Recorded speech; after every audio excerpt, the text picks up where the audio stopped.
What's up, guys? Welcome to Daily Dose of Reddit. This is your host, Zach, and today's subreddit is r/TalesFromRetail. Alright, this story's called Old Air Force Vets Can Be Cool. Some background before we begin. I am a huge car enthusiast who's very proud of my family heritage, mainly French and Italian, and have been to Europe a few times to be familiar with the cars there. That said, let's begin. It's about 2015-ish, and I'm at work at my local outlet mall working at a higher-end audio brand. It's a mall that sees a ton of both local and international traffic, as there is an international airport about 10 miles away with buses that run direct to it from the airport. Kinda legit when you think about it. We just started selling a brand new Bluetooth speaker that had plenty of hype behind it, and it was becoming quite popular as we were entering the summer months because of its loudness and outdoor usability. Enter Air Force Vet. Hi, welcome to the X store. How can I help you? Well, I have an odd request. What do you need? Heard this line before, so I thought. Well, I need to take a product outside. You have a floor model I can take? Mildly startled. What do you mean outside? Our products can't leave the sales floor. This gets the attention of my store manager, who now has his head turned to listen in on the conversation. Well, I need to see if something fits in a tight space. Mind you, this gentleman is older, maybe mid-50s into early 60s. From his demeanor, I could tell that even he knew it was highly irregular to ask to take a product out of the store without purchasing. But I could also tell he was an honest sort of guy. The store manager walking over. What are you trying to do, sir? I heard about this new speaker of yours and wanted to see if it would fit in a space in my car. It doesn't have a stereo, and this speaker looks like it could fit perfectly in the space. Now, my manager knows my affinity for cars, so when I looked at him knowingly and longingly, he gave the approval to go outside with the product and was basically told to guard the unit with my life. As we walked out to the guy's car, we started talking back and forth. Turns out he's an Air Force veteran from serving nearly 20 years at air bases in Germany and Italy. He served during the 70s and 90s and lived there for a small while with his wife in Italy. They returned only recently and decided to bring his beloved car back from Italy with him. The car? A beautiful, all-original 1970s Fiat 500 in a glorious two-tone red on black. It had been refitted with a power outlet to run a small fan. Car was never built with AC or anything powered, with the original leather top as the only source of fresh air. And it was tiny. After discussing the car, we promptly looked in the center. Lo and behold, the space was a near exact fit, with a power outlet to charge the speaker with right there. Car never had a radio in it to begin with, so this would be a huge upgrade over the deafening sound of tiny Italian engine noises.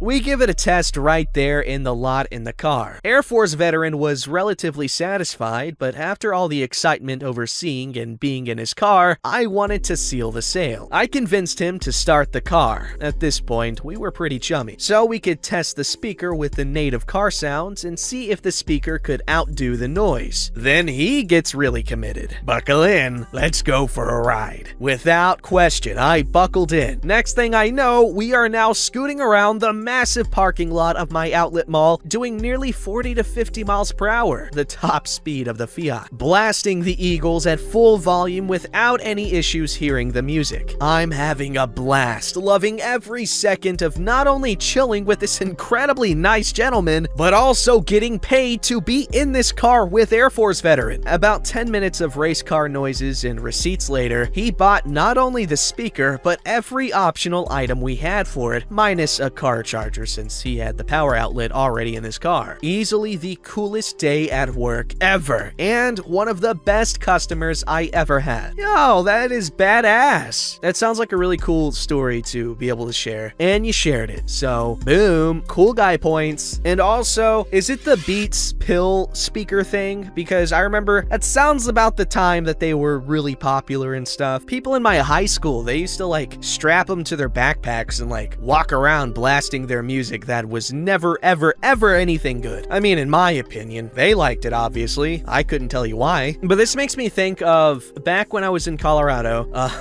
another motel my family had. There was this old guy. I don't remember who it was, but he had this really cool old looking kit car. And I don't remember what it was. It was like this small convertible. It was like super old. Oh man, I wish I knew more about cars, but he took me for a ride in it and it was so cool. He had the top down and it was also really cool because he was playing some really cool music too. So, lesson is, old guys with cool cars, go take young boys for rides.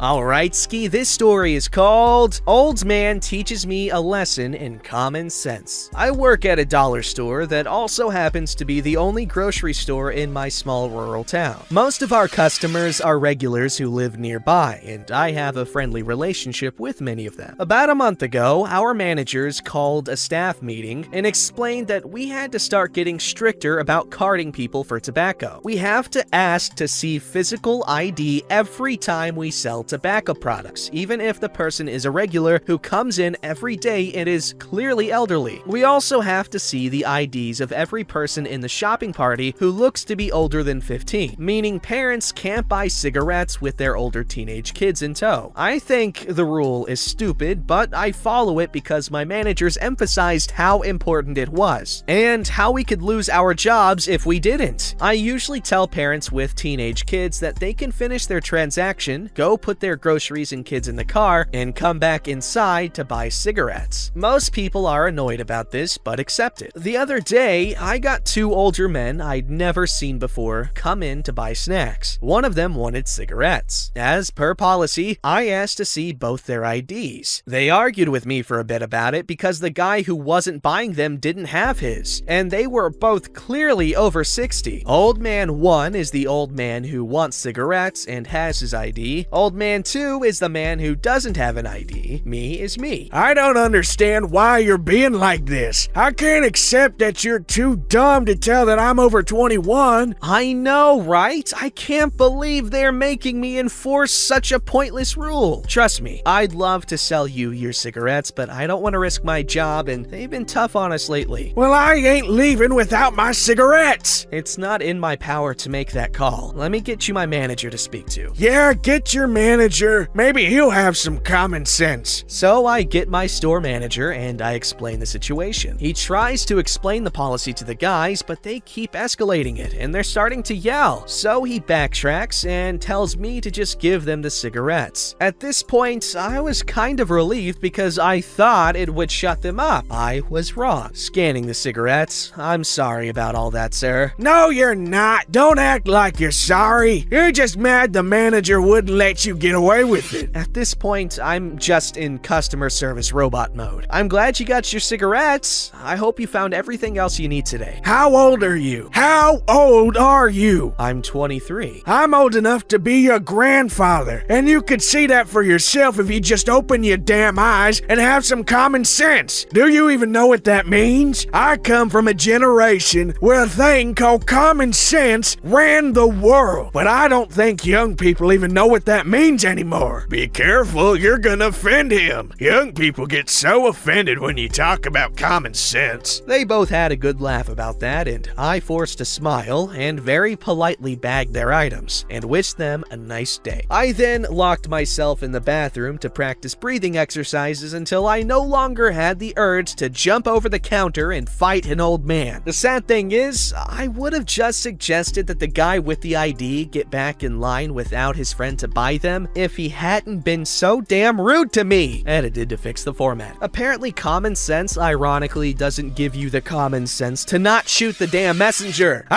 Unless you're a messenger of King Xerxes and you're coming into Sparta to talk about whatever the hell he was trying to get done. Probably a bunch of bullcrap. I forgot where I was going with this. Oh, don't shoot messengers unless, you get what I'm saying. And even then, you don't even shoot that guy because, well, guns don't exist yet, but also there's a perfectly beautiful and very, very deep well right in front of you for you to Spartan kick that motherfather into the underworld or oblivion or whatever the hell to meet Hades, or whoever the hell.